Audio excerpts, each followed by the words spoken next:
और सबसे पहले आपको खबर दें, मुल्तान में जारी दूसरे टेस्ट मैच में पाकिस्तान पर शिकस्त के बादल मंडलाने लगे।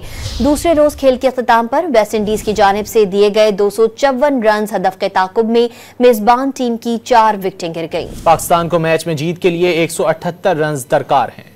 मुल्तान में जारी टेस्ट मैच के दूसरे रोज वेस्ट इंडीज ने अपनी दूसरी इनिंग्स का पुरएतमाद आगाज किया। पहली विकेट के लिए ओपनर्स ने 50 रन जोड़े। कप्तान क्रैग ब्रेथवेट ने स्पिनर्स के लिए साजगार मुश्किल विकेट पर 52 रन बनाए। आमिर जेंगू ने 30 और टेवन इमलाक ने 35 रन टोटल में मिलाए। वेस्ट इंडीज की टीम 244 रन पर ऑल आउट हुई। पाकिस्तान के साजिद खान और नुमान अली 4-4 विकेटें लेकर नुमाया बॉलर रहे। पाकिस्तान ने अपनी दूसरी इनिंग्स में 4 विकेटों पर 76 रन स्कोर किए हैं। कप्तान शान मसूद और मोहम्मद हुरैरा 2-2, कामरान गुलाम 19 और बाबर आजम 31 रन बनाकर आउट हुए। वेस्ट इंडीज के केविन सिंक्लेयर 2 विकेटों के साथ नुमाया बॉलर हैं। मेहमान टीम ने पहली इनिंग्स में 163 रन बनाए थे। पाकिस्तानी टीम अपनी पहली इनिंग्स में 154 रन बनाने में कामयाब हुई थी।